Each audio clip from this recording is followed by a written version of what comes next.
Friday prayers at Beijing's most famous mosque. It may not match the majesty of Mecca, but this is still the most important place of Islamic worship in the Chinese capital.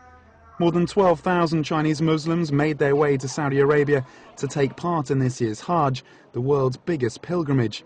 Many of the Beijing Muslims who couldn't make it to Mecca came here, or to the more than 50 other mosques scattered across the city. I'm inside Niujie Mosque. It's the oldest mosque in Beijing, and it's a focal point for the capital's Muslim community. Like other mosques across China, there are restrictions on this one. It has to be registered with the state, and the appointment of the imam has to be vetted by government officials. But despite those restrictions, people from across the capital flock here every week for Friday prayers. My family, my whole family, Muslim. So my father, my mother, grandfather, grandmother. And now in China, more and more Muslim. Lots of my friends, before they are not Muslim, but now they're Muslim. Chinese Muslims aren't technically allowed to attend the mosque before they're 18, though some parents clearly turn a blind eye to that law. The only Qurans allowed are those sanctioned by the state, and teaching the holy book in private is banned. Making the trip to Mecca is also controlled.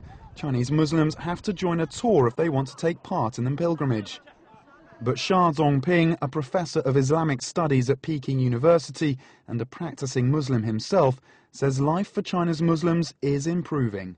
He points to the growing number of mosques being built across the country. That includes women-only mosques and even female imams, rare in many parts of the Muslim world.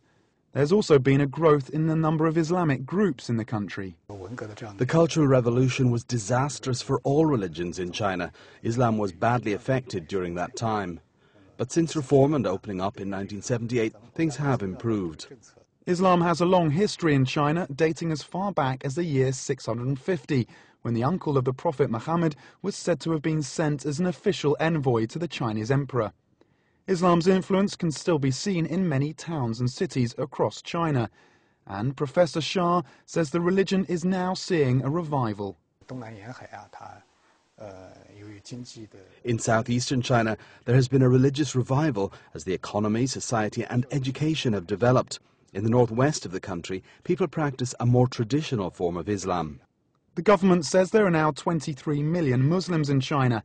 Professor Xia says that number is increasing, but adds that the government statistics are unreliable. In China, it's your ethnic group that defines whether or not you're a Muslim, so all members of the Hui minority are considered Muslim, even though some Hui are not Muslims and some Han are Muslims.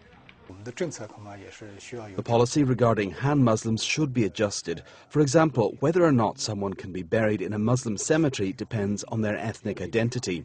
Under the current laws, it's unclear if a Han Muslim can be buried in a Muslim cemetery. Many places in the south of China, including Shanghai, have come across this problem. China's policy of restricting access to places of worship to those under the age of 18 has come under fire in the West. But Professor Xia says it's a law he supports.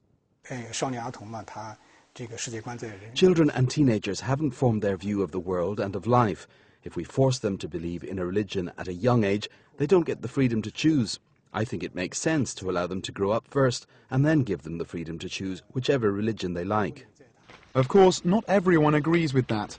Ya Mohammed, an ethnic Uyghur and IT student at the Communication University of China, feels there's a lack of freedom. Things aren't so open here. The fact that we're only allowed to pray in the mosque from the age of 18 is an example of that.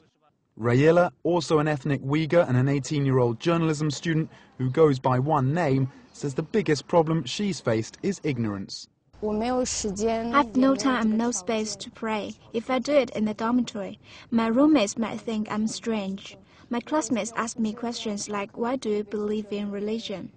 Rayela's experience is of course her own, but her struggle to keep true to her religion in a country gripped by change echoes that of many of China's young Muslim population. My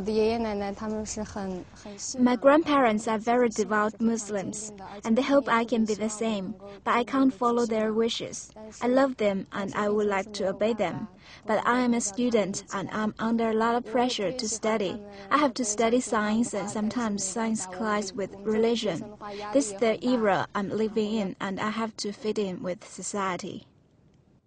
Tom Mackenzie, BON.